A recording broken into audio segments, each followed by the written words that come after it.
বরিশালে বৃদ্ধাশ্রম বয়স্ক পুনর্বাসন কল্যাণ সংস্থা। আমাদের এই বৃদ্ধাশ্রমটি বরিশাল সদর কাউনিয়া হাউজিং। আমাদের এই পাশে, আমার পাশে যে দেখছেন বৃদ্ধ মা একজন, উনি দীর্ঘদিন আমাদের এই বৃদ্ধাশ্রমে ছিল।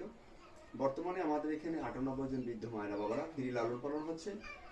আর বেশ কিছুদিন যাবৎ আমাদের এই বৃদ্ধাশ্রমে সাহায্য সহযোগিতা কমে আসছে। বৈষম্য বিরুদ্ধে আন্দোলনের পর থেকেই একেবারে সাহায্য সহযোগিতা শূন্য কোঠায়, যার জন্য আমরা যে সমস্ত মাদের বাবাদের যে ভালো করে খাবার দেওয়াটা কষ্টকর হচ্ছে। পাশাপাশি বাড়ি ভাড়া, 9টি বিল্ডিং ভাড়া, সেই বাড়ি ভাড়াও দেওয়া এখন অসম্ভব হয়ে দাঁড়িয়েছে। কর্মী আছে, বেতন, বিদ্যুৎ বিল, জ্বালানি, গ্যাস সহ নানান রকমের ঔষধপত্র সহ বিভিন্ন রকমের খরচা মিলে অনেক টাকা। তাই এত টাকা আমাদের এখন আর সাহায্য আসে না। বিদায় আমরা যে সমস্ত মায়েরা বাবার আছে তাদের নিকট কোনো আত্মীয় স্বজন থাকলে তাদের কাছে আমরা পৌঁছে দেওয়ার চেষ্টা করি। যারা যেতে ইচ্ছুক বা পরিবারের সাথে যোগাযোগ করে আমরা তাদের সাথে সমঝোতা মাধ্যমে তাদেরকে পৌঁছে দেওয়ার ব্যবস্থা।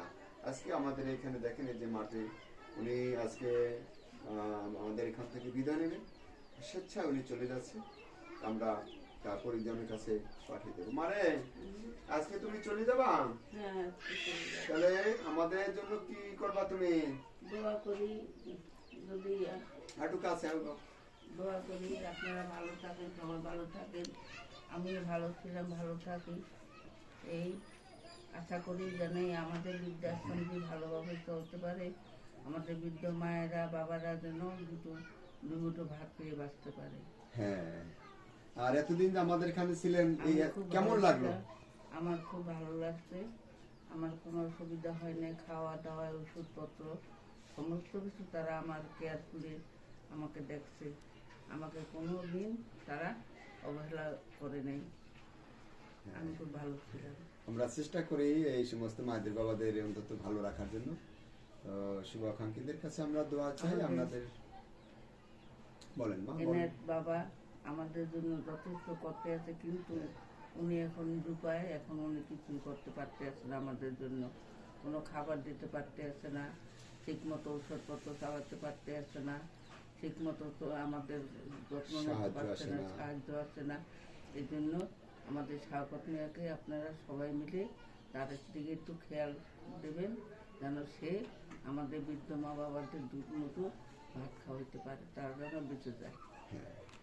আর আসলে আজকে আমরা আরো 3জন মাকে বিদায় দেব, তাদের পরিজনের যারা আছে।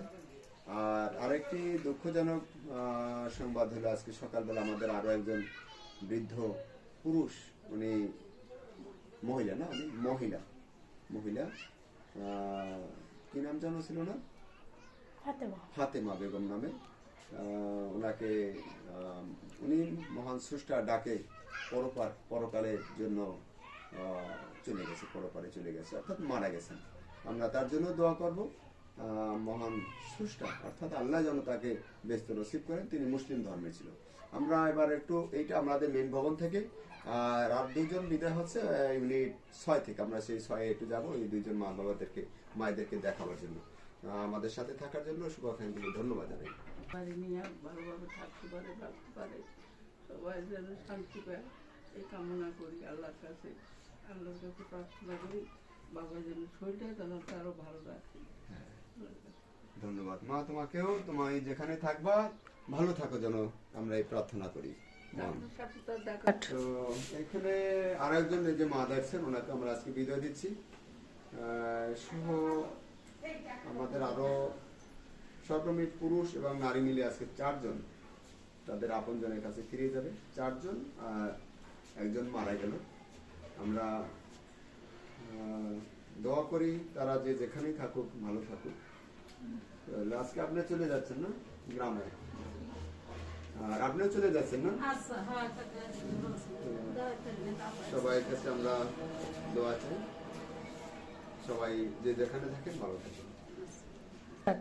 বাবু, তাহলে আজকে আপনার আপনজনের কাছে চলে যাবেন? যদি আল্লাহ নেয়। যদি আল্লাহ নেয়, তা আমার জন্য দোয়া করবেন? হ্যাঁ, আমি দোয়া তো করবো, আর কথা আছে আপনার লাগে। আচ্ছা। আর এই যে আমরা যতটুকু পারছি সাধ্য মতন আপনাদের খানা টানা হ্যাঁ। খাওয়াইতে চেষ্টা করছি। ঠিক আছে। তাতে কি হইলো? ভালো সব ভালো দিবে। ভালোর দিকে। আচ্ছা আচ্ছা। যে উনি সনাতন ধর্মীয় আমাদের এখানে ছিল দীর্ঘদিন। আজকে আমরা 4 জনকে বিদায় দিলাম। খাদ্য সংকট আমাদের এই বৃদ্ধাশ্রমে 4 জনকে আমরা বিদায় দিচ্ছি, আর একজন মৃত্যুবরণ করছে। তার আর দুজন কোথায় গেল? যার যার আপনজন খুঁজে পাওয়া গেছে, হ্যাঁ, দূর সম্পর্কের হোক এরকমের আমরা খুঁজে পেয়েছি, তাদের কাছে আমরা হস্তান্তর করেছি। আর একজন মারা গেছে, তাকে আমাদের বরিশালে পলাশপুর হ্যাঁ। ওখানে একটি গোরস্থান আছে, সেখানে ফ্রি দাফনের ব্যবস্থা, সেখানে তাকে দাফনের জন্য পাঠিয়েছি। সবাইকে ধন্যবাদ জানাই। পরিচালক আমি মোহাম্মদ শাফাত হোসেন।